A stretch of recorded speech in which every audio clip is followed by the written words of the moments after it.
봉독합니다. 시작.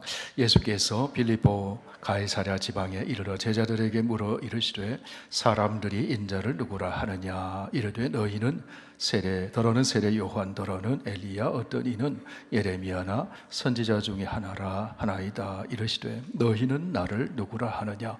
시몬 베드로가 대답하여 이르되 주는 그리스도시요 살아계신 하나님의 아들이시니이다. 예수께서 대답하여 이르시되 바요나 시모나, 내가 복이 있도다. 이를 내게 알게 한 이는 혈육이 아니요 하늘에 계신 내 아버지시니라. 또 내가 내게 이르노니 너는 베드로라. 내가 이 반석 위에 내 교회를 세우리니 음부의 권세가 이기지 못하리라. 내가 천국 열쇠를 내게 주리니 내가 땅에서 무엇이든지 매면 하늘에서도 매일 것이요 내가 땅에서 무엇이든지 풀면 하늘에서도 풀리리라 하시고. 아멘. 아버지 하나님, 주 예수 그리스도의 이름으로 함께 모여서 하나님께 찬송을 드리고 또 우리의 마음과 소원을 기도로 올려드리며 이제 하나님 말씀을 받게 해주시니 감사합니다. 우리의 신앙이 늘 갈망 있게 하시고 가난한 심령이 되어서 하나님을 말씀을 통해 만나게 하여 주옵소서. 예전에 들었던 말씀이 또 새로워지고 또 보충이 되고 더 풍성해져서 진리 안에 머물며 진리로 자유를 누리는 저희들이 되게 하여 주옵소서. 예수님 이름으로 기도하옵나이다.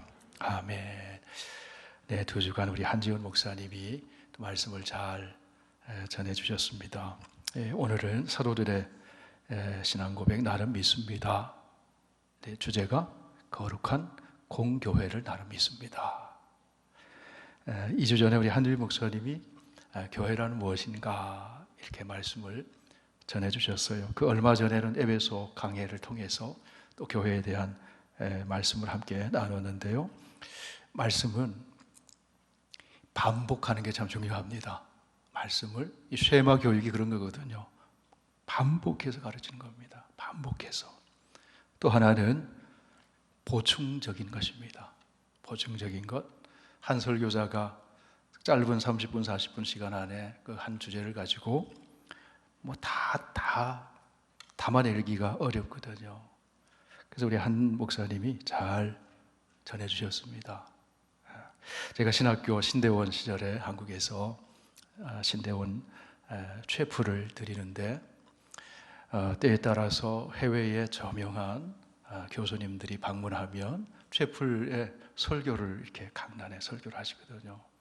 아주 유명한 교수님들, 세계적인 신학자들도 오기도 하고 또 은퇴하고 오기도 하고 하는데 어느 날 그분의 이름은 내가 기억하지 못하지만 최풀에서 어느 본문을 가지고 설교를 했습니다. 그 내용도 제가 다 기억하지 못하는데 기억하는 것이 있어요. 그 다음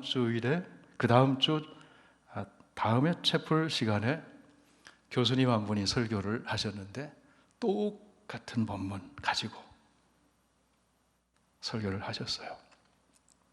그 설교하신 분이 우리 교회에도 오셨던 이수영 교수님이세요.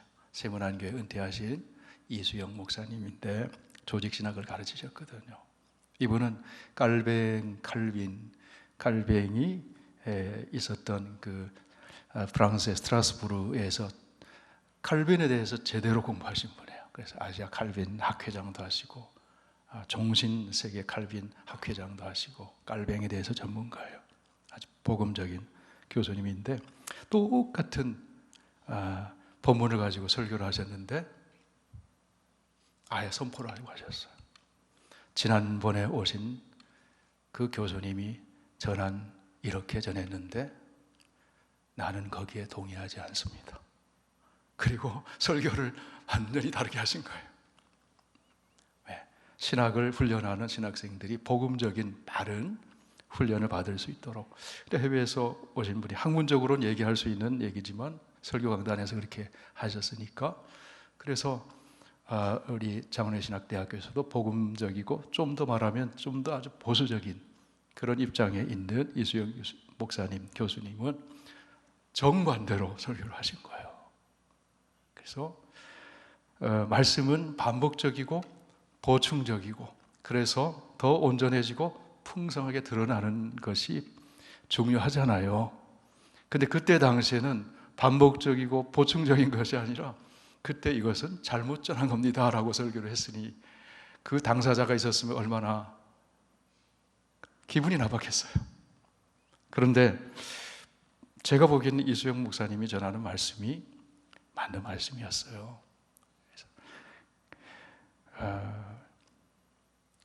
그래서 오늘 제가 나누고 싶은 말씀은 한 교회에서 한 교육자는 보충적이고 반복적이어야 되지만 반대 입장을 취하면 곤란한다는 거예요. 반대 입장을 취하면. 특히 우리 다른 교육자들이 그럼 곤란하잖아요. 우리 한 목사님은 잘 전해주셨습니다. 감사하게 생각을 하고 그래서 오늘 왜 이 말씀을 나누냐 하면 오늘 또 교회에 대한 얘기를 하기 때문에 반복적이고 또 보충적이고 그래서 우리가 알던 진리를 다시 한번 여러분 더 든든히 세우기를 바랍니다. 더 풍성해지기를 바랍니다. 무엇을 믿으며 어떻게 살 것인가? 하나님은 어떤 분인가? 내가 믿는 하나님은 어떤 분인가? 거기에 따라서 삶이 달라진다 그랬습니다. 기독교의 신앙은 예수 그리스도의 말씀과 그 말씀에 대한 사도들의 증언인 성경 위에 세워지는 겁니다. 그래서 바른 성경 위에 세워져야 합니다. 이게 가장 중요한 것이죠. 기록된 하나님의 말씀 위에 토대 위에 세워져야 한다. 그 토대 위에서 말씀을 바르게 해석하고 전해주는 그런 교회의 전승, 역사 속에 있는 일치된 그 교회의 전승 위에 세워져야 된다. 한국에 방문해서 친구 목사님들도 만나고 또 가족들도 만나고 이제 오기 직전에는 제 누님과 우리 자영이 그 인천에 있는 어느 교회에 안수 집사님이고 권사님이에요. 근데 이렇게 대화를 하다 보니까 이분이 요즘 유튜브에서 설교들이 많이 이렇게 영상들이 다니잖아요. 근데 어느 교회 어느 목회자가 설교하는 것을 들었는데 너무 은혜를 받는다는 거예요.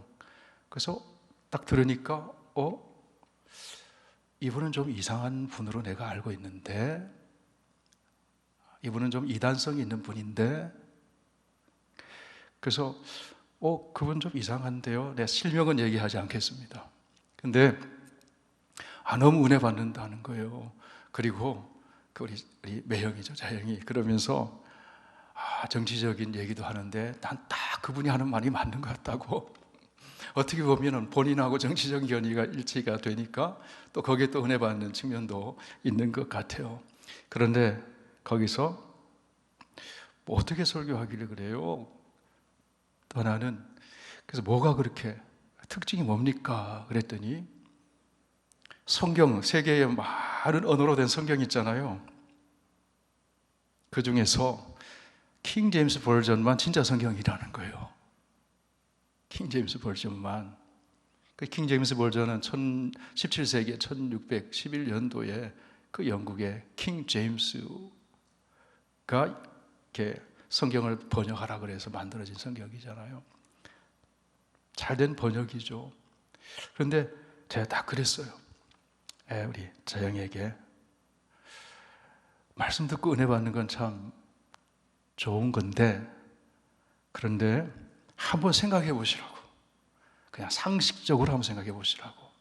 세계 수많은 언어의 성경이 있고 한글 성경도 있고 영어도 NIV, 킹 제임스 버전, 뉴 잉글리시 버전 많이 있고 더 나아가서 스페니시 성경도 있고 더 나아가서 성경의 원문인 구약의 히브리 말 성경이 있고 또 신약의 헬라 말 성경이 있고 구약 성경을 헬라 말로 번역한 septuagint도 있고 또 라틴어 불가타 성경도 있고 다 있는데 어떻게 영어로 번역된 킹 제임스 버전만이 진짜 성경이겠냐고 상식적으로만 생각해 보라고.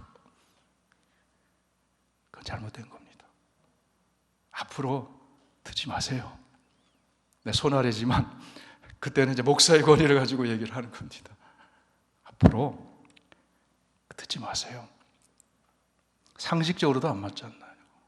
킹제임스 버전도 어디에서 번역을 했겠습니까? 원문 성경에서 번역한 거 아니겠어요? 좀 더 신학적인 표현을 한다면 사본학적인 학문의 배경이 없는 거예요, 이분이. 그리고 목사 안수도 미국에서 어느 침례교 교통에서 안수를 받았는데 서든 베프티스트나 뭐 이런 알려진 게 아니라 독립 침례교회에서 했는데, 그래서 어느 교단에서는 여기는 이단성이 있습니다, 수년 전에, 그리고 그 모임에 참여하지 마십시오 라고 얘기를 했던 것을 제가 이렇게 쭉 찾아보니까 이미 기독교 신문이나 이런 쪽에 발표가 됐던 그분이에요. 근데 유튜브를 통해서 많이 얘기를 하는 거예요. 근데 틀린 게 없어 보여요. 이렇게 들으면, 그냥 들으면. 그런데 넌센스잖아요. 어떻게 킹 제임스 버전만 유일한 성경이 되겠습니까? 그 말은 뒤집으면은 킹 제임스 버전이 아닌 개역 개정 한글 성경을 읽는다든지 다른 번역본 성경을 읽는다면 그건 정통적인 교회가 아니라는 얘기잖아요. 이단성에 있는 이단들의 특징이 그런 겁니다. 역사 속에 있는 교회의 신앙 고백과 전통과 그런 역사 속에 있는 그런 교회를, 특별히 성경관을 잘못 이해를 하거나 자기들만 유일하다고.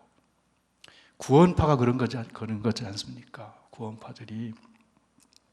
그래서 제가 이 말씀을 왜 하냐면, 아니 안수 집사님이고 권사님이고, 그런데 그런 부분에 이해가 부족하면 그럴 수도 있겠구나, 휩쓸릴 수도 있겠구나.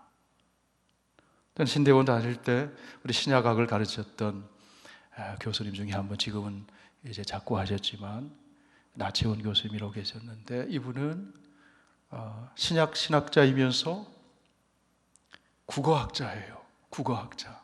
그러니까 한글 번역을 하려면은 국어학적인 그 이해가 필요하잖아요. 바른 성경을 문법적으로 바른지, 표현이 바른지, 바른 해석인지. 그래서 대한성서교원 공회의 그 번역위원으로 참여하신 분이라. 그러면 공신력 있는 분 아니겠습니까?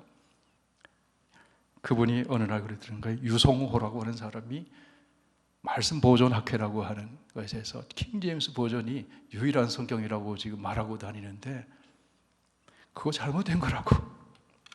그게 벌써 몇 년 전입니까? 제가 신학교 다닐 때 벌써 30년 전인데 지금도 이제 그렇게 얘기를 하고 있다는 거죠. 그 잘못된 거죠. 제가 느끼는 것은 그냥 알겠지 하고 넘어가면 안 되겠더라고요. 이걸 정확하게 얘기해 줘야 되겠구나.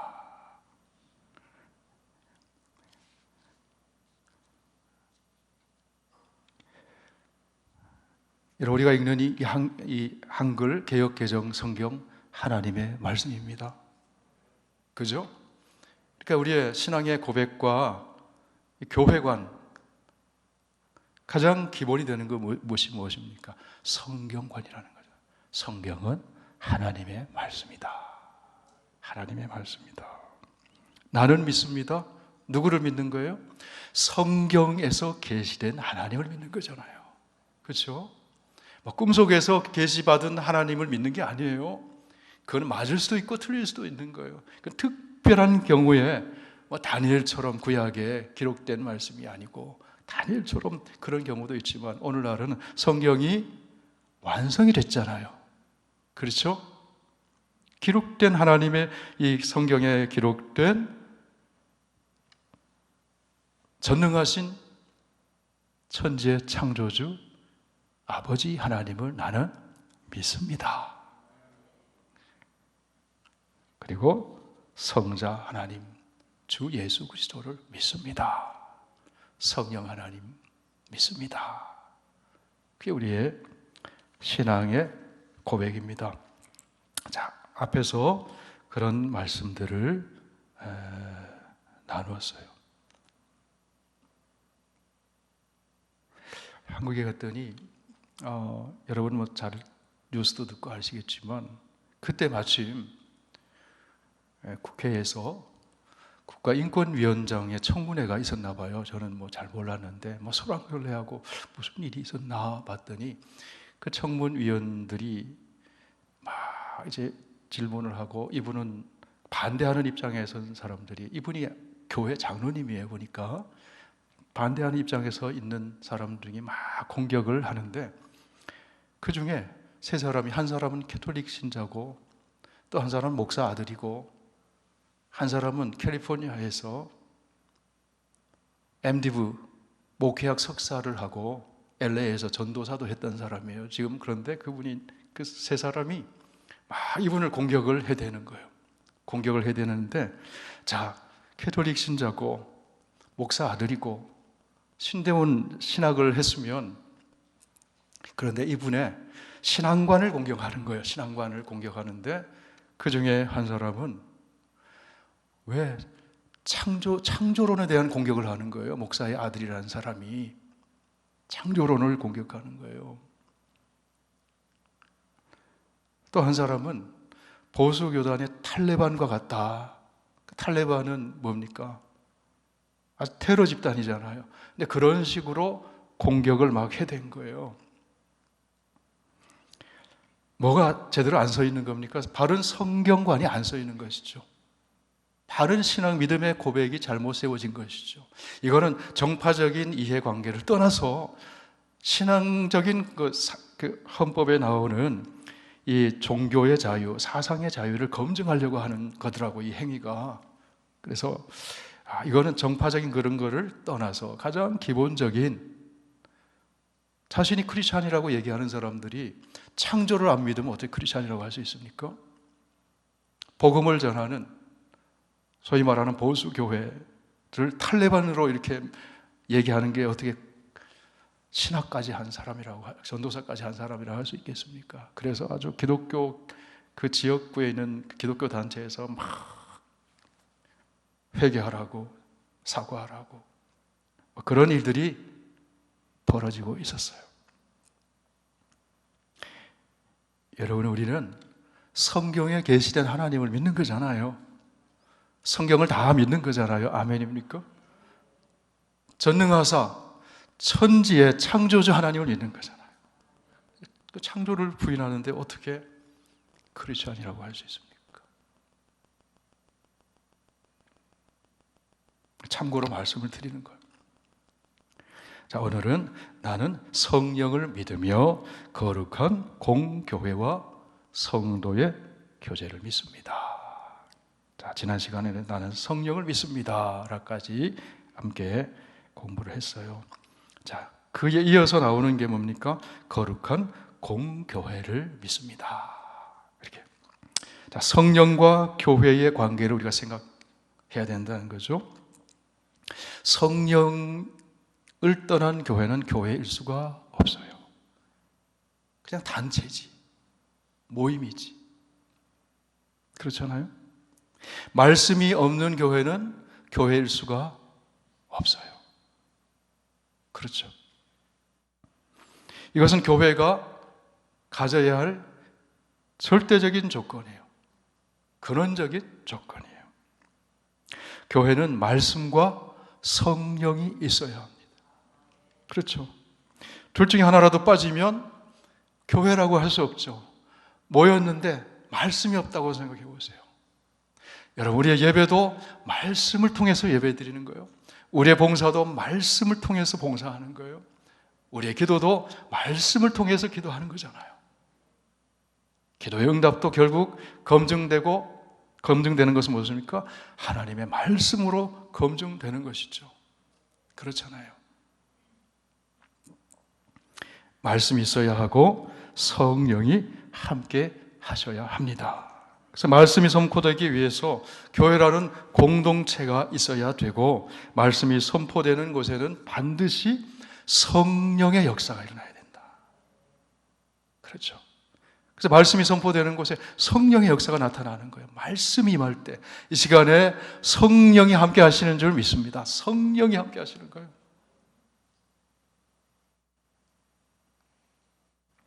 교회에 대해서 잘못 이해하는 사람들도 있죠. 모여서 교제하고 정보 교환하고 비즈니스 어디 하면 잘 되더라 그거 얘기하고 무슨 약 먹으면 건강해지더라 뭐 그런 얘기하고 어디 뭐 하면 재밌더라 이런 얘기하고 거기 더해서 좀 구제도 좀 하고 봉사도 하고 그거는 교회 아니라도 할 수 있어요. 타 종교에서도 할 수 있는 거잖아요. 그렇죠? 정부기관에서도 할 수 있는 거예요. 구청에서도 할 수 있는 거예요. 교회는 봉사기관이나 구제기관이나 친교기관이 아닙니다. 물론 교회는 봉사도 하고 구제도 합니다. 그렇지만 교회의 근본은 하나님의 말씀을 선포하고 하나님 말씀을 전파하고 하나님 말씀을 가르치고 성령의 역사가 나타나는 것이 교회라는 거예요. 다른 기관에 그런 게 어디 있어요? NGO가 어디 하나님 말씀을 전하고 성령의 역사가 있습니까? 물론 그 NGO 안에 있는 봉사하는 뭡니까? 굿 네이버스나 이런 주님의 이름으로 기독교의 세계관과 가치관을 가지고 봉사하는 그 개별적인 사람들을 통해서는 성령이 역사하시죠. 성령이 함께 하시죠. 그렇지만 그 기관 자체가 교회는 아니잖아요. 그렇죠. 초대교회에 분란이 생겼어요. 잘 성장하던 교회에 분란이 생겼습니다. 뭐 때문에 분란이 생겼는가 하면 구제하는 일 때문에 분란이 생겼어요. 히브리파 유대인과 헬라파 유대인들이 보니까 구제에서 좀 소외되는 것 같거든요. 그러니까 거기서 분란이 생겼습니다. 그러자 사도들이 어떻게 합니까? 이렇게 얘기합니다. 12사도가 불러놓고 이렇게 얘기합니다. 우리가 하나님의 말씀을 제쳐놓고 접대하는 일을 하는 것이 마땅하지 않습니다. 하나님 말씀 빠지면 아무 의미 없는 거라는 거예요. 교회의 본질은 말씀이 있어야 된다는 것이죠. 그래서 구제하고 봉사할 수 있는 이 일꾼들을 세우죠. 그리고 그 본질적인 말씀 사역에 집중할 수 있는 사도들은 우리는 기도하는 일과 말씀 사역에 힘쓰겠습니다 이렇게 하잖아요. 그게 본질이라는 거죠. 말씀을 선포하고 말씀을 전파하고 가르치기 위해서 교회가 필요합니다. 그래서 신학적인 용어로 하면요, 교회는 객관적 계시의 방편, 계시는 하나님 말씀이잖아요. 객관적 계시의 방편으로 전도자와 교회라고 하는 기구가 필요합니다. 그러나 주관적 계시, 말씀이 주관화되고 살아있는 나에게 주신 말씀이 되는 것은 성령의 역사가 함께 해야 된다는 거예요. 주관적 계시의 방편이다. 교회라고 하는 그릇, 이 기구를 통해서 말씀이 선포되고 그 말씀이 선포되는 말씀 가운데 성령이 역사할 때 구원의 사건도 일어나고, 그죠? 삶이 변화가 일어나잖아요. 생명적인 사건이 일어나는 겁니다. 그게 교회다. 하나님의 계시는 말씀이 계시잖아요. 계시인데 말씀의 전파를 위해 말씀이 육신이 되어 우리 가운데 오신 분이 누굽니까? 예수 그리스도시잖아요. 그래서 하나님의 말씀, 이 예수님이 하나님의 말씀이 하나님을 보여주는 게 계시거든요. 그 예수님을 만나면 하나님을 본 것이고 예수님 말씀 들으면 하나님의 말씀을 듣는 거잖아요. 예수님이 십자가에 죽으시고 부활하시고 승천하셨어요. 그리고 나서 또 다른 예수 그리스도를 보여주는 또 다른 보혜사 파라클레토스가 리인카네이션, 다시 성육신하신 그리스도, 말씀이신 그리스도처럼 다시 리인카네이션 하신 분이 성령님이시라는 거예요. 그 성령님을 통해서 하나님의 교회가 탄생하게 되고 하나님의 말씀이 주관적으로 선포되게 되는 거예요.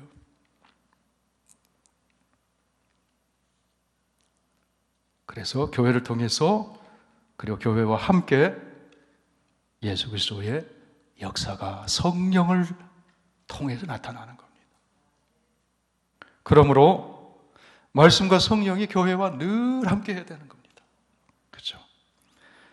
예배에 말씀과 성령이 함께 해야 됩니다. 여러분, 구약의 이스라엘 백성들이 언약 백성이었는데 뭐가 문제였어요? 이분들이 이 이스라엘 백성들이 제사를 안 드렸습니까? 절기마다 모여서 제사 드렸어요? 뭐가 문제였어요? 말씀이 없었다는 거죠. 말씀이 없으니까 제 맘대로 제사 드려요. 우상 숭배하면서 하나님께 예배 드렸다고 해요. 말씀이 빠져버리니까. 그래서 요시아가 성전을 수리하다 보니까 말씀이 발견됐잖아요. 그 말씀을 발견하고 나서 우리가 잘못했구나. 하나님을 잘못 섬겼구나. 하나님께 잘못 예배드렸구나. 그래서 우상을 막 내버리고 개혁이 일어났잖아요. 우리 예배에 말씀과 성령이 함께 해야 되는 겁니다. 우리 봉사에도 말씀과 성령이 함께 해야 되는 겁니다. 그렇지 않으면요, 인간적인 게 드러나요. 그죠? 봉사하다가 선한 일을 하다가 마음 상하고 시험 들고 그런 일이 막 생기는 거죠. 말씀과 성령으로 봉사해야 되는 거죠. 우리 교제에도 말씀과 성령이 함께 해야 합니다.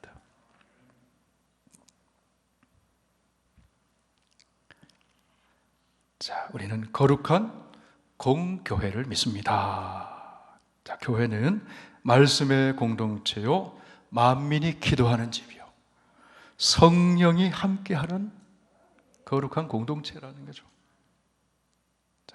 자, 우리가 사도신경을 나는 믿습니다. 사도들의 신앙 고백을, 역사 속에 있는 그 신앙 고백을 오늘 우리의 신앙 고백으로, 성경에 기초한 신앙 고백으로 우리가 받아들이고 믿잖아요.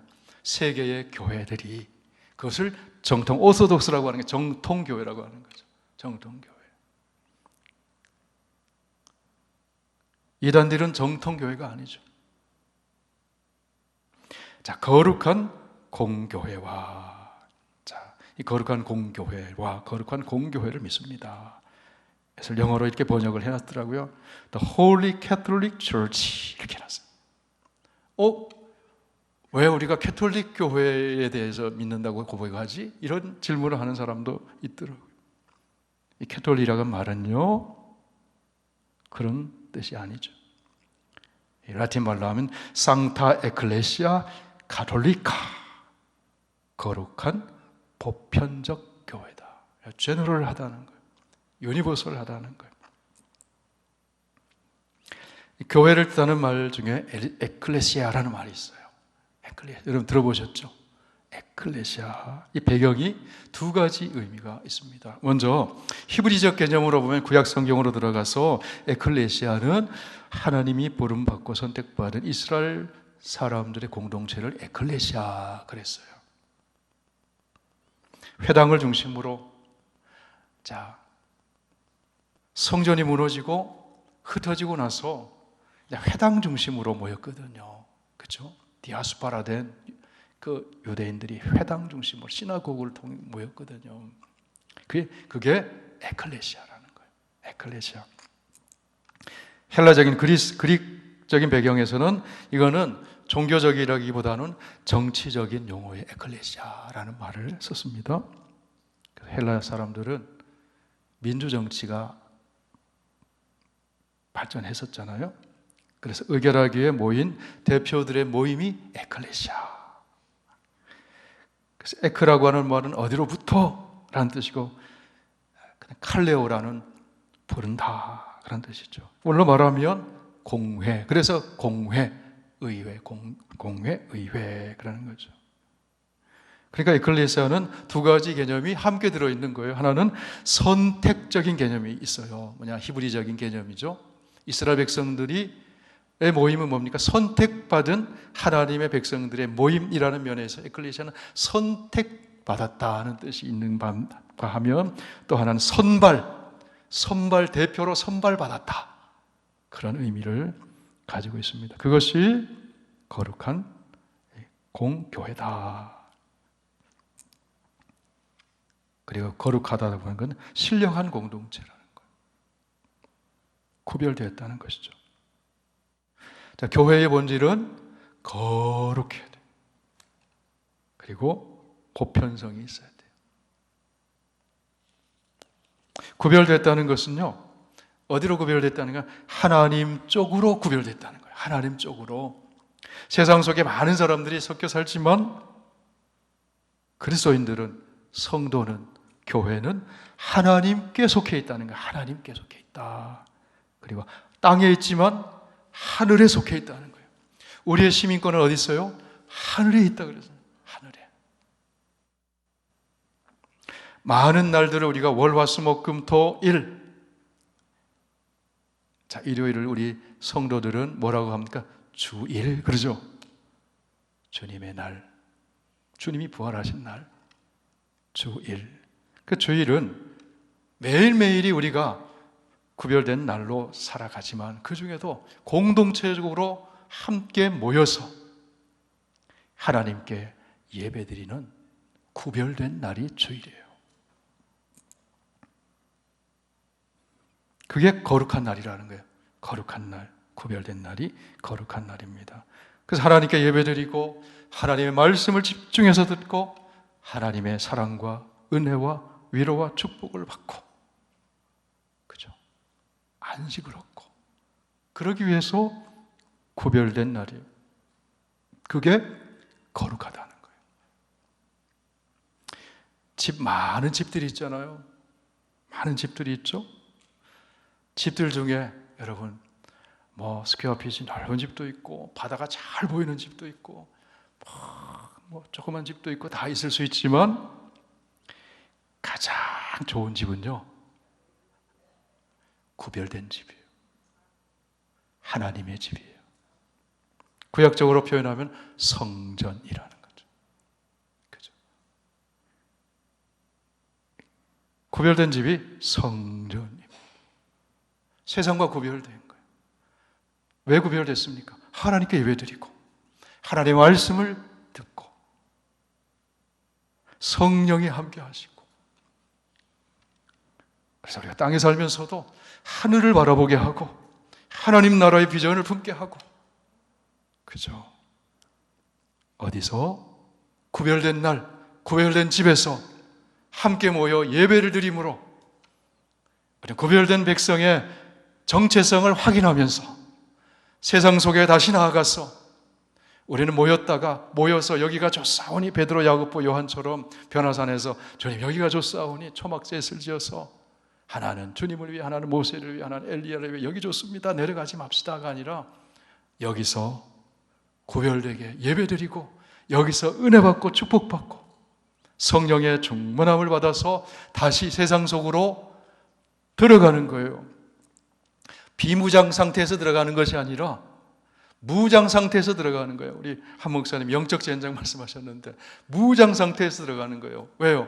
하나님의 성령으로 충만함 받고 말씀 받고 하나님이 주시는 은혜 받고 축복 받고, 그래서 거룩하게 영적으로 무장해서 다시 세상으로 들어가서 내가 머무는 삶의 자리, 지침, 레벤, 내가 머무는 나의 삶의 자리 가운데 구별되게 살아가는 거죠.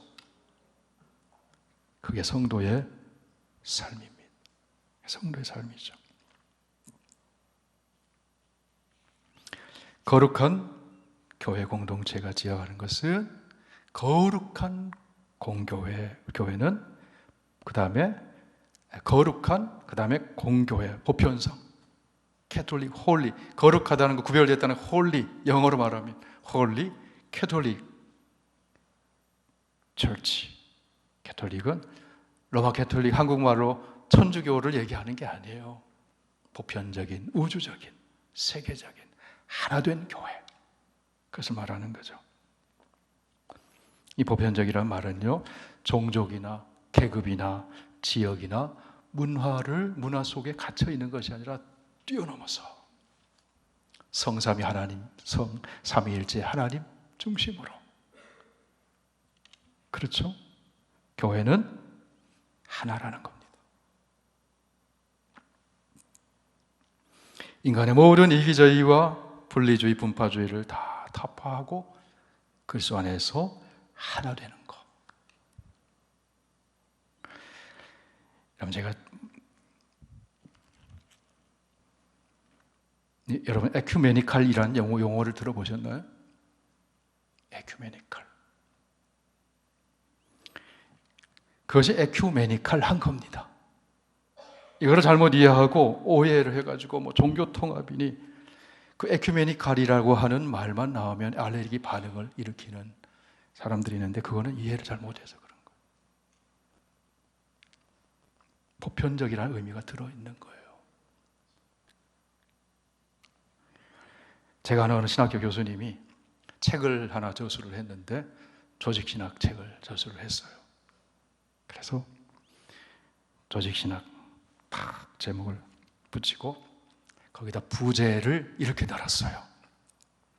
내가 보니까 딱 맞는 부제예요. 근데 오죽하면 이렇게 부제를 달았을까 싶어요. 들어보세요. 성경적, 개혁적, 복음주의적, 에큐메니칼적, 기독교적 다 붙여놨어. 다 맞는 거죠. 다 맞는 거죠. 복음적인 거하고 에큐메니칼적인 게 대립된 게 아니라는 거예요.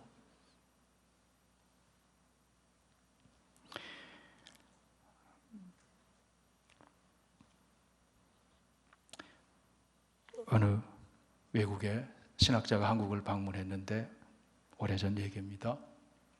여러분 그런 얘기 들어보셨습니다? 는지 모르겠어요. 참 이상하다. 하나의 조크이면서 약간은 좀 시니컬하게 얘기하는 거예요. 참 이상하다. 한국의 교회는 예수와 그리스도가 싸우고 있다. 그게 무슨 말이에요? 대한예수교 장로회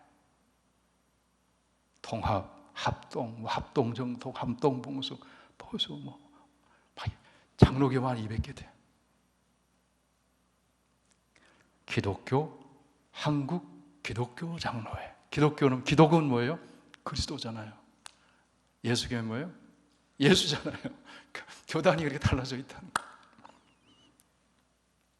대한 기독교 감리회, 기독교 대한 성결회, 예수교 대한 성결회. 세계 어느 교단도 그렇게 예수와 그리스도가 구별되게 쓰는 경우는 없다는 거예요. 무슨 이해 차이냐 하면요,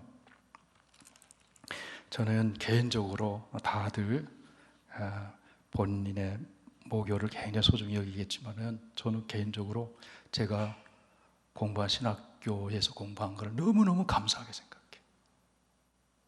양쪽을 다 보여주니까. 치우침이 없으니까. 이쪽은 어떤 특징이 있고 어떤 장점이 있고 어떤 단점이 있고, 에큐메니칼은 어떤 장점이 있고 어떤 단점이 있고 무엇이 잘 됐고 무엇이 잘못됐고 이거를 가르쳐 준단 말이에요. 에반젤리칼, 복음적인, 복음이라는 말도 많이 쓰는데 여기는 어떤 장점이 있고 어떤 단점이 있고 그거를 같이 보여주는 거예요. 그러면서 그 안에서, 그러니까 아까 신학교 교수님 그렇게 쓴 거예요. 성경적, 또 뭐라고요? 개혁주의적, 복음주의적, 에큐메니칼적, 기독교적 이렇게 쓴 거예요. 그걸 다 그래서 그게 통전적인, 홀리스틱하게 보여주는 거잖아요. 그러니까 일방적인 그런 맹목적인 비난도 아니고 맹목적인 추정도 아니고 건전한 비판적인 그런 안목을 가지고, 비판이라는 게 비난하고는 다른 거잖아요. 우리가 하나님 말씀의 진리 위에서, 그리고 교회의 역사와 전통 가운데서 무엇이 참된 복음인지, 그리고 교회가 담아내야 될 복음의 그 풍성함이 무엇인지 그거를 위해서 고민하고 시대의 변화에 따라서 고민해 나가면서 응답하고, 대체로 어떤 특징이 있냐면 우리도 보수적인 복음적인 교회죠. 사실 대부분의 한국 교회가 보수라는 거는요, 시대의 변화에 대해서 응답하는 게 좀 느려, 답답해. 진보적인 교회는 레디컬하게 나가는, 너무 진보적인 거는 그건 성경의 진리에서 성경의 토대를 벗어나는 그런 주장을 하는 것도 생기잖아요. 그런 거는 저는 안 따릅니다. 그렇지만 시대의 변화를 어떻게 19세기와 켈갈뱅이 있었던 16세기와 21세기가 컨텍스트가 똑같을 수 있겠습니까? 다르잖아요. 오늘 셀폰 보고 있는데 이 시대가 어떻게 똑같겠어요? 그런 시대적인 변화와 그런 것들에 응답을 못 해주면 어떻게 오늘 사는 사람들, 오늘 사는 젊은이들이, 오늘 사는 현대인들이 교회를 얼마나 이게 벽이 생기고 괴리감이 생기고 그러겠습니까?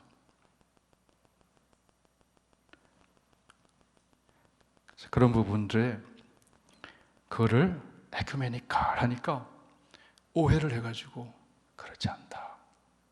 20세기의 선교의 역사는 20세기 교회의 역사는 선교의 역사예요. 그러니까 1910년도에 에딘버러 세계 선교 대회가 있었어요.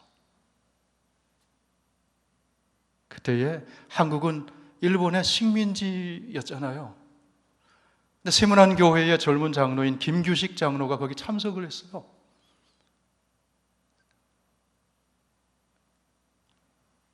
세계 선교 대회 에딘버러, 스코틀랜드 에딘버러 참석을 했다고요. 그 100년이 넘은 사건이라고.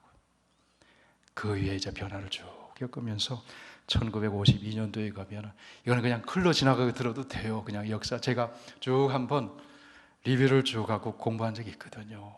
에비큐메니칼과 에반젤리칼의 선교가 어떻게 변화됐는지, 당시의 역사와 시대적인 그런 이슈가 무엇이었는지, 왜 이런 주장들이 나왔는지, 왜 이런 반대가 나왔는지, 그런 거를 제가 쭉 공부를 좀 한 적이 있거든요. 양쪽을 다 보면서. 교회 얘기를 하는 겁니다, 지금. 그래서 제 사촌 누님이 제 대구에서 목회를 할 때, 저는 통합 측 목사인데, 제 어릴 때 자란 교회는 합동 측이에요. 시골에서 장로교 통합 합동이 있잖아요. 한국에 큰 교단이 원래 하나였는데 1959년도에 갈라졌잖아요. 오래 신앙생활 하신 분은 아시잖아요. 근데 사촌 누님이 대구에는 어느 합동측 교회의 권사님이에요. 그래서 우리는 그 누님 만나서 이제 뭐 그런 얘기 하겠어요? 다 우리 신앙 안에서 권사님 또 동생이 목사고 하잖아요. 근데 이런 얘기를 하셔요. 아니, 통합합동 나는 아직도 헷갈린다. 뭐 칼칼 그러던데 칼칼 따라가면 안 된다 그래. 칼칼 따라가면 안 된다고 얘기 듣고 이 칼이 뭔지 하고 얼음격결에 다닌 교회가 합동측이에요. 그냥 칼칼 그러는데 그게 뭐냐면 에쿠메니칼, 칼발트, 칼칼 그러거든요. 그러니까 그 모르는 거예요. 성도들이 뭘 알겠어요. 그 당시엔 더, 옛날에 더. 그래서 이렇게 제대로 교육을 안 받으셨구나, 가르쳐 준 적이 없구나. 이런 통합합동이 갈라진 건요, 에큐메니칼, 복음주의, 그건 표면적인 이유고요. 신학교, 부지, 그 돈 때문에 갈라진 겁니다. 교권 때문에 사실. 그 미국에 그 선교사들이 있었잖아요. 그 선교 보고서에 1차 자료에 다 나와 있어요. 다 나와 있어요. 근데 칼칼. 자, 우리 이 지역에도 여러 목사님들이 함께 교제하잖아요. 그래서 저는 이런 얘기 안 합니다. 왜냐하면 무엇을 우리가 하나의 교회를 이루어갈 수 있겠습니까? 하나 될 수 있는 것은 예배입니다. 선교입니다. 기도입니다. 그리고 성만찬과 세례입니다. 거기 이견이 없잖아요. 물론 이해는 조금씩 다르지만 그렇잖아요. 우리 성만찬 함께 하잖아요. 세례, 성삼위 하나님의 이름으로 세례를 주잖아요. 그리고 또 하나는 우리가 역사 속에 있는 이 신앙 고백에 일치하느냐 이거잖아요. 그렇죠? 이런 얘기도 여러분 좀 들어놓으면 도움이 됩니다. 저는 늘 부족하지만 하나님의 은혜 받기를 원하고 복음을 전하기를 원해. 늘 복음을 전하고 복음이 이만큼이 아니라 복음을 이만큼 전해야 되잖아요. 그 이만큼 전하는 복음이 뭡니까? 하나님 나라 복음이잖아요. 하나님 나라잖아요. 이번에 한국 방문한 기간 동안에 세계 로잔 대회 4번째 대회가 있었어요. 이건 복음주의권의, 자, 아까 에큐메니컬 복음주의 얘기했잖아요. 복음주의권의 그 선교를 위해서 연합해서 모인 모임이에요. 에큐메니컬의 반작용으로. 짧게만 얘기하면, 제가 역사를 공부를 좀 했으니까 그거를 1910년 에드밴드로 세계 선교 대회를 기점으로 해서 세계 1차 대대전이 1914년 일어났죠. 2차 세계대전이 또 일어났죠. 그 다음에 공산화가 생겼죠. 그렇죠? 동서냉전 시대가 생겼잖아요. 그래서 1968년도에는 미국의 히피 문화가 생겼죠. 베트남 전쟁이 일어났죠. 남미와 저 제3세계에는 인권, 또 경제적인 빈곤함, 뭐 이런 문제들이 많았잖아요. 민주화 문제가 있고 많이 있었잖아요. 그러면서 그런 것을 통해서 인권을 탄압당하고 경제적인 절대 빈곤층에 있는 사람들도 생기고 또 공산주의에 억압당하는 사람들도 있고, 그런데 소위 말하는 복음주의권에서는 거기에 관심이 없었던 거예요. 관심이 없었던 거예요. 관심을 기울일 만한 역량이 없었던 거예요. 신학적인. 그런데 에큐메니컬 진영은 그거를 적극적인 관심을 가지고, 교회는 교회에서 예배만 드리면 우리끼리만 개인 구원에 대한 그것만이 선교가 아니다. 선교는 하나님의 선교다. 미쇼데이다. 그게 1952년도에 빌링겐 대회에서 그 개념이 나왔는데, 그것이 잘못 적용이 되고 또 한편으로는 오해가 돼서 모든 선교가 하나님의 선교다. 그래서 아까 얘기했잖아요. 교회는 뭐가 있어야 돼요? 말씀과 성령이 있어야 되잖아요. 그런데 사회운동하고 말씀과 성령 없이 또 그런 구제하고 인권운동하고 반전쟁도 하고, 그래서 그게 1968년 웁살라 대회를 통해서 너무 진보적으로 나와버린 거예요. 그래서 남미에 해방신학 이런 것도 나오게 되고, 한국에는 민주화 때문에 민중신학이라는 것도 나오게 되고, 그렇게 된 거예요. 그 다음에 1973년도에 방콕 대회라고 했는데 거기 가서는 오늘의 구원, 그래가지고 이건 모든 하는 일들이 예수 이름으로 하면 다 선교라고 얘기를 했다고요. 아, 이게 잘못됐구나. 그건 또 미쇼데이 선교라고 하는 것을 잘못 이해를 한 거이다. 결론적으로 말하면 오늘날 하나님의 선교 미쇼데이에 대해서 시비를 걸지 않아요. 왜냐? 더 성숙해졌거든. 수렴됐거든요. 수요일 나오니까 이런 얘기도 좀 들어두세요. 뭐냐 하면은 지금 로잔 대회 얘기하려고 백그라운드 얘기를 하는 거예요, 제가. 1973년도에 소위 말하는 에큐메니컬 진영이 너무 진보적으로 나간 거예요. 너무 성경에서 조금 동떨어진 부분에 나간 거예요. 좀 동떨어지게 나가도 전부 잘못된 건 아니잖아요. 근데 전부 잘못됐다고 취급을 해버리는 거죠. 그러면서 여러분 1974년도에 한국에 엑스폴로 74가 있었죠. 빌리그레엄 선교대회가 여의도에서 있었잖아요. 김장환 목사님이 통역하고, 그게 1974년도 일이라고요. CCC를 중심으로 다 모여가지고 100만이 여의도에 모여가지고 집회를 했잖아요. 1974년이 중요한 거예요. 그런데 1974년도에 스위스 로잔에서 로잔 선교대회가 열렸어요. 그를 주도하신 분이 빌리 그레함 목사예요. 그리고 그래서 신학적으로 백업한 분이 존 스타트 교수예요. 성공의 영국 성공의 목사. 존 스타트 목사님 많이 들어봤죠? 복음주의권에서. 자, 뭘 얘기하냐면, 소위 말하는 복음주의 교회라고 하는 교단이라고 하는 우리들이 반성해야 된다. 우리가 복음을 너무 축소시켰다. 너무 사회적인 약자나 인권의 문제나 경제적인 그 빈곤이나 사회적인 책임을 너무 소홀히 했다. 그래서 반성적으로 복음주의권이 약점을 에큐메니칼에 주장하는 것의 장점을 받아들여 가지고 복음주의의 신앙과 선교가 더 확장된 거예요. 그게 로잔 대회의 시작입니다. 1989년도에 마닐라 대회 때 1차 1974년도에 스위스 로잔, 89년대 필리핀의 마닐라에서, 그래서 온 교회가 온 세계에 온전한 복음을 전하자, 이게 마닐라 대회의 슬로건이 됐거든요. 그리고 2010년에 사우스 아프리카 케이프타운에서 모였을 때는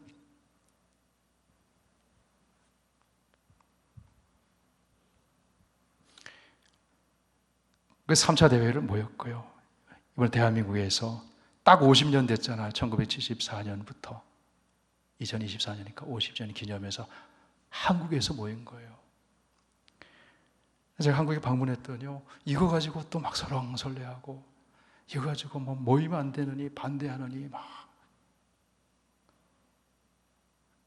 현장에 5,000명, 그 다음에 이 온라인상에 5,000명 이렇게 모였어요. 그래서 내 친구 목사님 아주 복음적이고, 그야말로 보수적이면 보수적이부터 보수적인 캐나다에서 공부하고 목회하는 목사님이 교회에 성도가 묻더라는 거 이거 막 반대하는데요. 그러니까 이런 얘기를 좀 설명해 준 거예요. 이분도 공부를 했으니까. 그런 거군요. 완전한 건 없어요. 그렇지만 그래서 이제 그 대회를 열 때마다 선언문이 나오는 거거든요. 그중에 초미의 관심사 중에 하나가 뭐냐면 동성애에 대해서 어떻게 선언문이 나오냐 보자 이거거든요. 한국의 포괄적 차별금지법이라고 해서 그 국회에서 통과시키려고 하잖아요. 그 역차별을 가져오고 기독교 정신으로 세워진 학교에서 앞으로 신앙교육도 못하게 만들고, 또 법적인 규제를 하면 설교도 마음대로 못하게 만들고, 이런 일들이 일어날 수가 있어서 그거를 교회들이 반대하고 있거든요. 지금 독소 조항들이 있기 때문에. 그래서 이번에 서울선언문에 이렇게 명시를 했더라고요. 동성 간의 성관계는 창조주의 선한 설계를 왜곡하는 죄악이다. 성경의 가르침에 따라 동성애를 죄로 규정을 하고, 하나님께서 성에 대한 자신의 의도를 위반하는 행위를 죄악으로 간주한다. 그거를 이제 명시를 이렇게 쭉 한 거예요. 이건 아주 부분적인 얘기만 한 거고, 왜 그 관심이 많고, 미국은 이미 캐나다도 넘어가고 유럽도 넘어가고 거의 넘어갔거든요. 메인스트림의 교회들이. 그러니까 이게 세계적인 안목에서 그거를 이제 보는 거죠. 물론 여기도 미흡함이, 이제 그 다큐멘이 이제 나오면 이제 책자로도 나오고 할 텐데 평가를 또 하겠죠, 여러 가지로. 그래서 오늘 말씀을 제가 드리고 싶은 거, 이런 건 다 언저리 말씀이에요. 왜냐하면 교회는 거룩하고 보편적이어야 된다. 보편적이어야 된다. 그 거룩한 공교회를 믿습니다 하는 게 이거라는 거죠. 그래서 조금, 어떤 사람이 그림을 잘 그리는데, 세계 지도를 여러분 그려본 분이 있으세요? 세계 지도를 그리는데 땅이 있잖아요. 땅, 육지.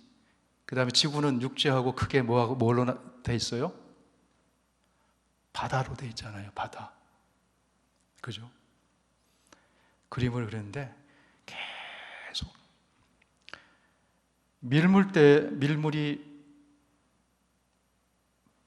물이 빠져나가는 거죠. 육지에서 썰물이 들어오는 거죠. 자, 썰물대에 들어오면 육지가 많이 잠기잖아요. 여기까지만 육지다. 여기까지만 육지다.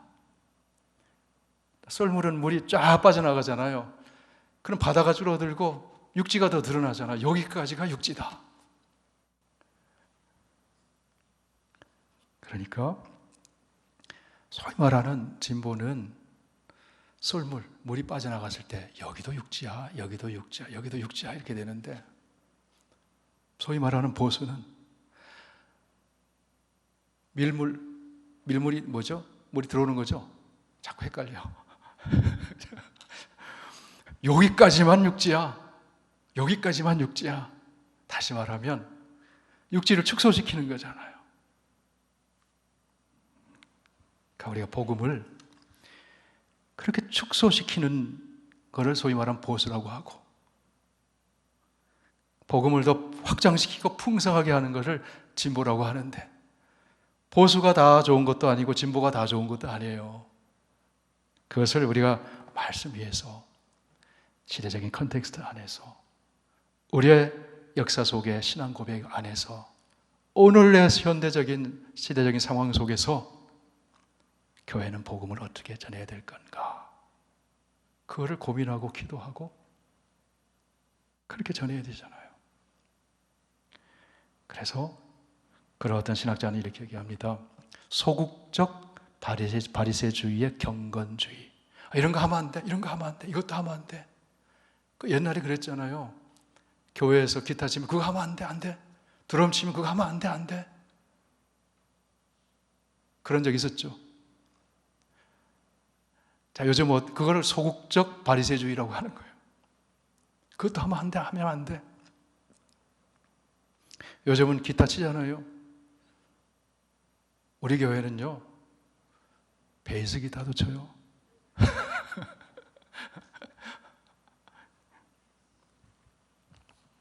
그건 이제 문화적인 거잖아요. 문화적인 거잖아요. 그래서 소극적 경건주의에 머물면 안 되고, 그 예수님이 바리새인들을 엄청 질책하셨잖아요. 이것도 죄고 저것도 죄고, 이것도 하면 안 되고 저것도 하면 안 되고. 근데 예수님이 뭐라고 하셨어요? 안식일에 38년 된 병자를 베데스다 목가에 가셔서 예수님 안식일 규례 안 지키고 그 병자를 고쳐주셨잖아요. 문둥병을 가까이 하면, 나병 환자 가까이 하면 안 됐잖아요. 부정하다가 도망을 치고 멀리하고 그랬는데 예수님은 어떻게 하셨어요? 예수님은 만지셨다니까요. 만지면 구약의 규례로 소극적 바리새적인 경건주의로의 보수적인 입장에서 얘기하면 그건 죄 짓는 거잖아요. 근데 예수님은 그렇게 하지 않으셨죠.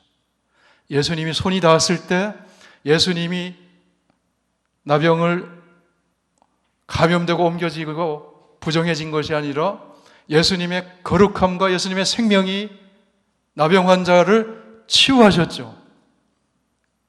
고쳐졌잖아요. 그게 오늘날 교회가 그런 모습으로 나가야 된다. 이것도 하면 안 되고 저것도 하면 안 되고 영화도 보면 안 되고, 물론 중독되면 안 되죠. 하지만 영화계에도 기독교적인 가치관과 세계관을 가지고 표현하시, 그 얼마나 중요한 일들입니까? 그죠? 그래서 예수님의 손처럼 그 부정했던 것이 거룩해지고 바뀌어지고, 교육의 현장도 똑같잖아요. 그래서 이번에 에디버러 대회에서 중요한 가장 그 논의의 중점이 있었던 것이 일터에서 선교를 어떻게 할 건가, 삶의 자리에서 어떻게 할 건가, 여기에 대해서 가장 집중적인 토론이 이루어졌다 합니다. 우리 교회에 다녀가셨던 안성호 목사님 계시죠? 안성호 교수님. 네, 그분도 참여를 하셨는데, 그분은 난민사역 분과의 그 다큐멘터리를 만드는, 그 다큐멘터리를 쓰는 그런 분과에서 또 섬기셨더라고요.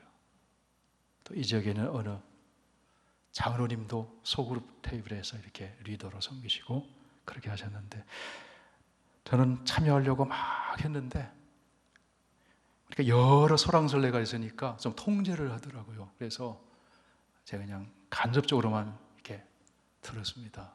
현장에는 못 가보고. 교회와 관련된 겁니다. 교회와 관련된 이야기를 하는 겁니다. 교회는 거룩한 교회, 구별된 교회, 보편적인 교회, 그리고 교회는 말씀과 성령이 함께 하시는 그런 교회, 성령은 생명의 영이고 사랑의 영이고 진리의 영입니다. 그래서 생명적인 사건이 일어나고 사랑의 역사가 나타나고 하나님의 진리가 더 온전하게 풍성하게 선포되고, 그것이 우리가 주님께서 보여주신 그런 복음, 하나님 나라의 복음과 그 교회, 이 고백 위에 세워진 신령한 교회, 우주적인 교회, 그리고 지역과 인종과 문화를 장벽을 뛰어넘는 그런 우주적인 교회가, 그 교회를 우리는 믿습니다. 그런 신앙 고백, 바른 신앙 고백 위에서 저와 여러분의 삶이 풍성해지고 그 삶 가운데 이런 풍성한 열매가 나타나는 우리 교회와 성도들의 삶이 되기를 축원합니다. 함께